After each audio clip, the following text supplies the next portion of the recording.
Quand Berlaudio a une idée en tête, il n'est plus moyen de lui faire entendre raison.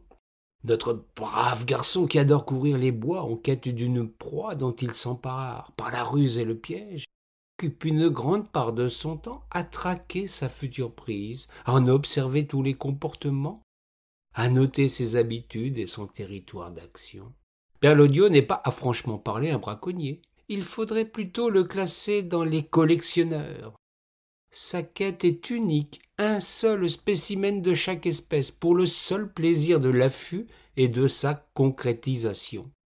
La bête prise dans des conditions qui ne mettent pas en danger sa survie, Berlaudio la relâche après l'avoir croquée sur son carnet de chasse. Beaucoup au pays s'interrogent sur cette fameuse musette qu'il porte toujours sur le flanc. Nombreux sont ceux qui se gaussent de la voir toujours plate, prenant le gentil garçon pour un maladroit congénital, un chasseur éternellement bredouille. Berlaudio rit sous cape. Il a le plus beau tableau de chasse qui soit, le plus complet aussi, s'accordant le privilège d'emprisonner un temps des spécimens d'espèces protégées pour un petit croquis.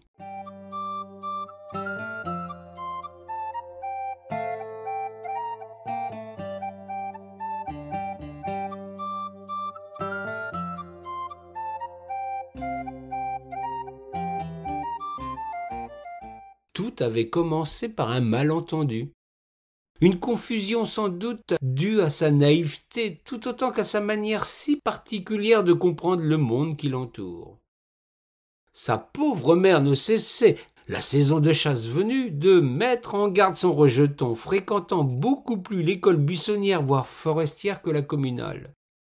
Ne parvenant pas à l'envoyer en classe, sa génitrice lui disait gentiment « Prends garde aux chasseurs, ne t'approche pas trop près d'eux !»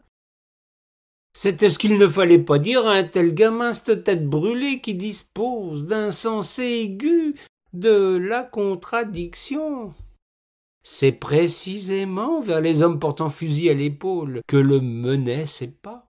Il aimait leur connaissance de la nature, leur patience, comme l'obéissance de leurs chiens.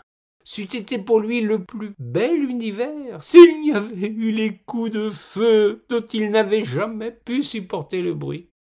Les chasseurs riaient fort de ses mimiques, de ses sursauts, de sa frayeur quand un coup partait.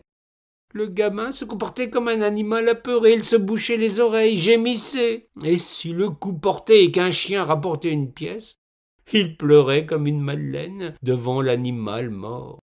Pourtant, lui, l'imbécile, avait si bien écouté les chasseurs qu'il était passé maître dans l'art de repérer les traces, de deviner la cage d'un gibier, de sentir leur présence. Seule leur mise à mort était pour lui intolérable.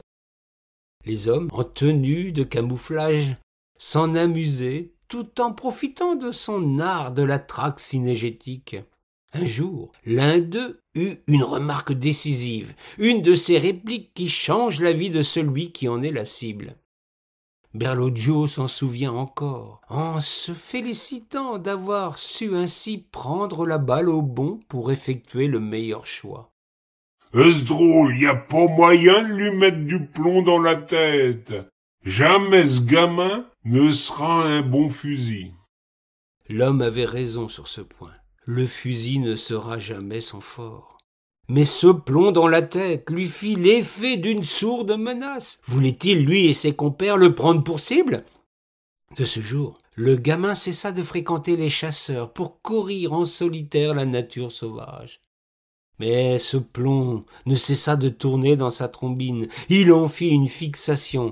C'était sans doute la clé d'une énigme, la réponse qui donnerait un sens à son existence marginale. Le gamin grandit, devint un adulte qui ne fréquentait pas les autres. Il passait le plus clair de son temps dans les bois. S'étant initié à la mycologie avec le meilleur spécialiste du pays, un certain T-Georges, qui devint son seul ami véritable. Grâce à l'enseignement du préparateur en pharmacie, il se fit le plus grand ramasseur de champignons du pays. De quoi gagner sa croûte sans avoir à travailler. Cependant, il lui manquait ce plaisir passé de la traque animalière.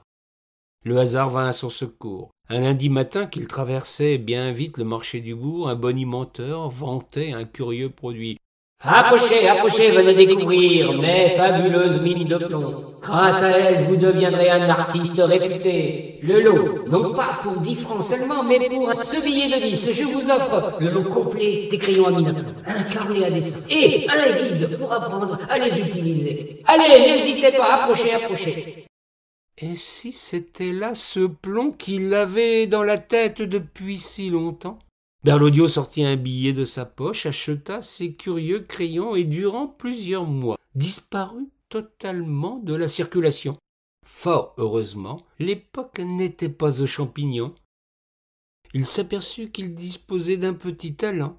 Après des débuts hésitants, ses productions devinrent progressivement très ressemblantes.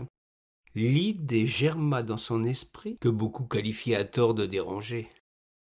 Il alla chez le bourrelier du champ de Fouers, le père Robert, pour lui commander une musette de chasse. « Sans filet à gibier », précisa le jeune homme.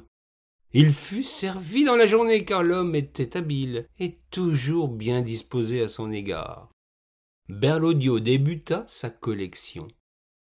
Il eût été bien étonné qu'on désigne ce qu'il faisait du nom d'imagier. Jamais, les rares fois où il avait mis les pieds en classe, il avait hérité d'une image, n'ayant pu accumuler les bons points, lui l'adepte du bonnet d'âne. Mais qu'importe, c'est exactement ce qu'il constitua, un peu comme Monsieur Jourdain qui ignorait faire de la prose. Bien plus tard, sa quête arriva à son terme. Il avait croqué, sans les tuer ni les manger, tous les animaux du pays, du moins les oiseaux et les mammifères. Les insectes lui posaient des problèmes insolubles, tandis que les poissons se refusaient à ses observations. Il passa un temps considérable à traquer le circaète Jean Leblanc, qu'il parvint enfin à coucher sur le papier quand il vit, à la tombée du jour, passer devant lui un curieux petit animal d'une beauté à vous couper le souffle. Tout Berlioz qu'il était, il avait appris à lire assez pour aller à la bibliothèque municipale de la si belle rue du bout du monde, afin de chercher le nom et surtout l'orthographe de ses proies. Il en avait assez soupé des moqueries de ses camarades, les rares fois il se rendait en cours à ce propos pour ne pas entacher ses précieux carnets d'une erreur impardonnable. La bibliothécaire, habitué à ses visites, avait constitué un fonds documentaire spécialement pour lui, qui faisait également le délice des enfants. Elle prenait toujours beaucoup de temps pour satisfaire ses recherches, d'autant qu'elle avait eu le privilège d'admirer son travail. Elle espérait secrètement qu'un jour, il lui en fasse don pour une exposition lors de la fête de la Songe, le grand rendez-vous des amoureux de pêche, de chasse et de nature. Cette fois, la recherche fut ardue. L'animal ressemblait à un chien avec une queue en panache, des fausses allures de raton laveur ou de martre et un pelage soyeux tout autant que magnifique. Berlioz avait acquis un sens de la description qui fascinait la bibliothécaire. Celui qu'on traitait aimablement de simplet dans le pays en aurait remontré à nombre de ses détracteurs. La bibliothécaire fut sauvée par un outil dont elle venait d'être équipée, un ordinateur relié à un réseau mondial en devenir, une sorte de toile dont Berlioz aurait fait un filet pour attraper ses proies.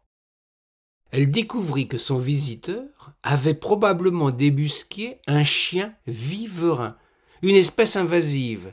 C'est une espèce venue d'ailleurs, avait-elle dû expliquer à son questionneur. Un canidé qui a la particularité d'hiberner et qui se montre totalement hostile à toute forme de domestication. Berlioz retint les informations. Une nouvelle idée trotta dans sa tête. Il avait rempli sa première mission. Ses carnets étaient une représentation exhaustive et fidèle de la faune locale. C'est son ami la bibliothécaire qui lui avait dit un jour cette formule, dont il fut tellement fier qu'il se fit un plaisir à la répéter. Ces carnets étaient une représentation exhaustive et fidèle de la faune locale. Maintenant, il allait s'atteler à une nouvelle mission.